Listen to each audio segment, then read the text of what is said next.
If you've ever been injured, you know how damaging it can be, not only physically, but mentally as well. I have some good news though. Most injuries can be prevented, and you can keep training pain-free and moving towards your goals every day.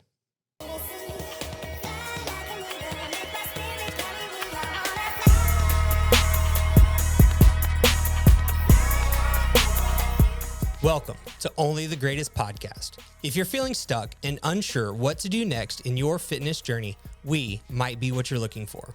My name is Philip. I own and operate OTG Fitness, which is a private personal training gym on the south side of Houston in Webster. I do this podcast every week with my best friend, Daryl. We've been friends since third grade and working out together ever since. Also joining us today will be Sean. He's the one that makes this podcast not only sound great, but look good as well. Our goal here is to help Houston make its way up the ladder of health and fitness. So if you're in the Houston area and ready to become the greatest version of yourself, be sure to like and subscribe on your favorite podcast platform.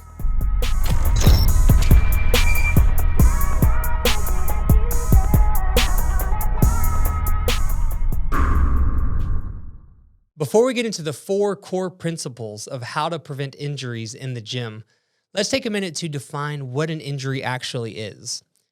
I remember growing up, I played baseball, and the coaches would often ask, are you hurt or are you injured? And pretty much what they're asking is like, are you going to play today or not, right? And so being hurt in that situation would be like, yeah, I hurt a little bit, but I can still play. And injured means, no, I can't play. I need to go somewhere and get this thing checked out. And for today, the sake of today's episode, for our conversation, we're going to define an injury as anything that is preventing you from moving towards your goals. Something that's keeping you out of the gym today, something that's keeping you from doing a specific exercise that you really like, or something that you've made a lot of progress in, but you can't do now. We're going to go ahead and call that an injury. And if you have suffered an injury, and myself, I just kind of came over this shoulder thing. It's still not 100%, but it is much better. The damage that it causes, physically it hurts, right? And when you're constantly in pain, it's almost like your aggression is higher, your temper is shorter, everyone gets on your nerves. It's very frustrating, right? Because you're in pain and you're just uncomfortable all the time. And then that bleeds into your mental state as well. You don't feel good. And for me, my diet got bad. I wasn't able to exercise the way that I like to.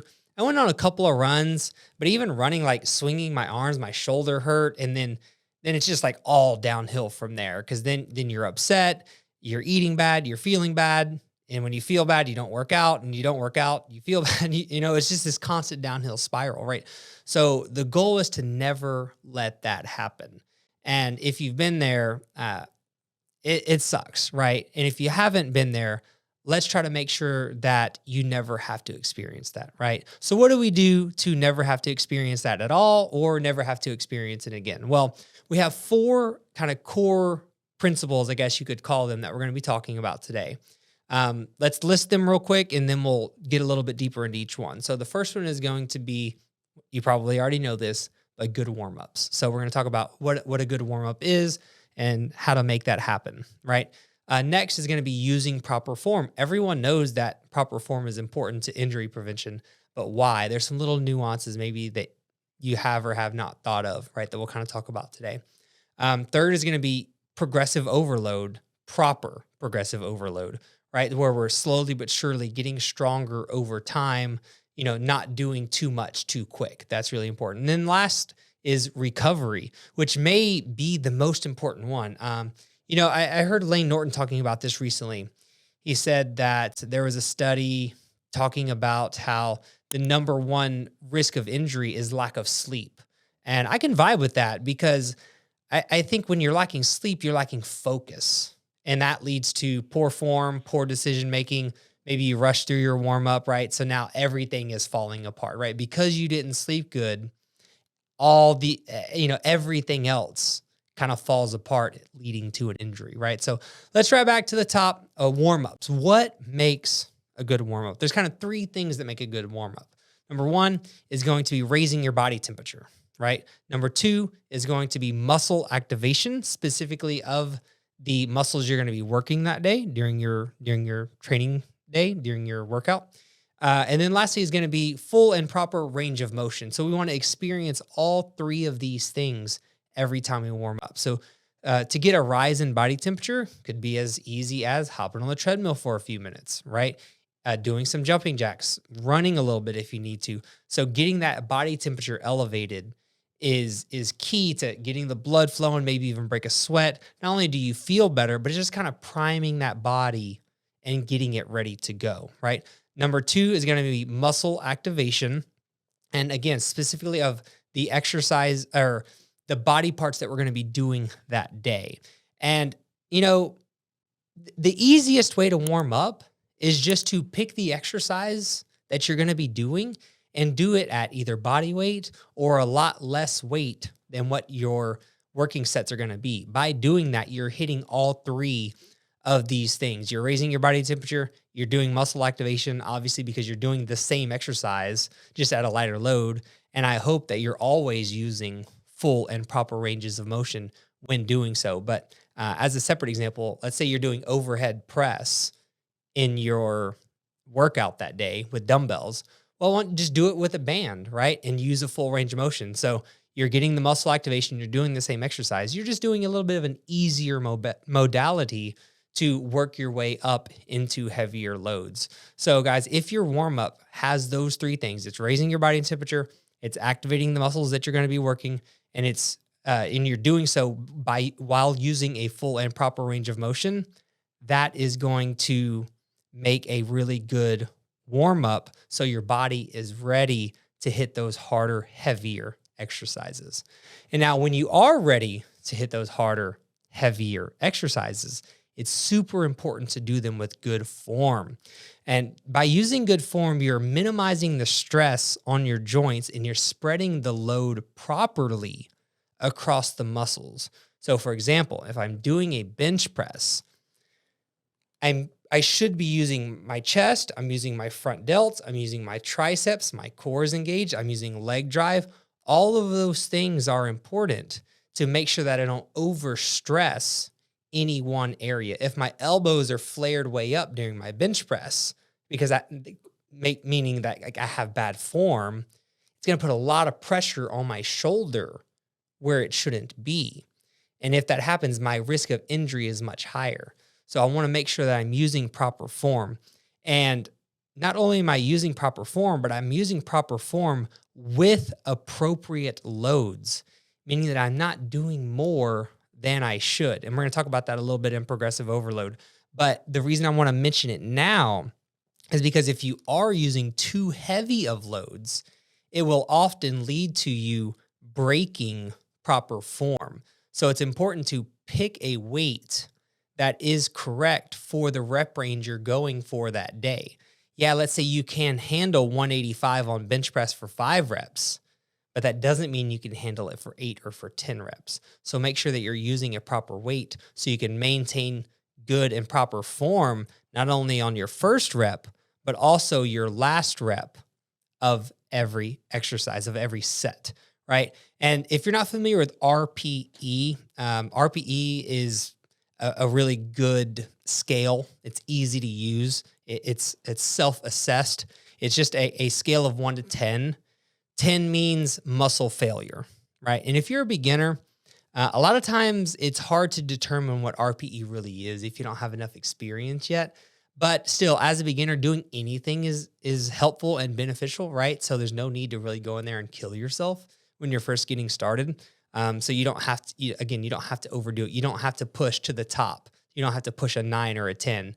And again, a 10 would be complete muscle failure. So in general, you want to work out around somewhere between a 7 and a 9. You want to work hard, but you don't want to work so hard that your form is breaking down, because then you're putting yourself at risk for injury. Moving on to progressive overload, right? We talked a little bit about using proper weights. Well, if we overload progressively over time, we should be moving the weights up, right? So I kind of make a point here too about variety. Less variety is actually often better, because by doing the same exercises, you get really good at them, right? So you have really good form, and it allows you to progressively overload over time properly because you are actually doing the same exercises. So we want to increase weight slowly over time. So, you want to be consistently at an RPE 8, for example. Well, if an RPE 8, meaning that on a scale of 1 to 10, with 10 being the hardest, you're working out at an 8. If that 8 now means that I'm doing 135 for a set of 8, right? Next month, maybe I can do 185 for a set of 10. And I'm still only working at an 8 on that scale of 1 to 10, right? I'm not going to automatically go to 225 and try to do 8 because I won't be able to, right? So I'm not progressively overloading properly, which could then lead to me having poor form, which will then lead to an injury, right? So use that RPE scale, hang out somewhere between a 7 and a 9. If every once in a while, if you're experienced, you can knock on 10's door, make sure you have a spotter, right? And do it safely and effectively. But if you're progressively overloading properly over time, you shouldn't ever get to a weight that is so unrealistic that it breaks your form down and leads to an injury. And so now the last part of this is going to be the recovery, right? So recovery can mean a lot of different things. Recovery is kind of a buzzword these days. There's even places you go to just to recover. A lot of the big gyms now have recovery zones. That's kind of like becoming a thing in the industry. But at the end of the day, the 3 most important things are going to be sleep, nutrition, stress management, and you should probably also throw hydration in there, right? That's really important as well. Getting enough sleep. Everybody's a little bit different. The old 8 hours a night. That's a pretty good rule of thumb to follow. Not only do you want to sleep long enough, but you want to sleep with high quality as well. I know I struggle with this one sometimes. We have dogs now, and sometimes, those dogs just lead to you not having a great night's sleep. I don't have kids. I know a lot of people do, and that interferes with sleep, and you're just out there trying to do the best that you can. And I get that. I completely understand. But if you are lacking sleep, you just need to know that at your workout tomorrow. And maybe you shouldn't be hitting an RPE of 9. Maybe today's more of a 6 or a 7 kind of day. Because if you're lacking sleep and you're pushing to an RPE 9, there's a lot higher chance of that form breaking down, which then could lead to an injury, right? And that's what we're trying to not do, right? So make sure you're getting your sleep, nutrition. Make sure you're fueling your body properly with good, healthy carbohydrates, proteins, dietary fats. All of those things are important. If you haven't eaten well all day, could also be a time where I tell myself, maybe I shouldn't be hitting an RPE 9 today. Maybe it's more of a 6 type of situation because I'm not properly fueled.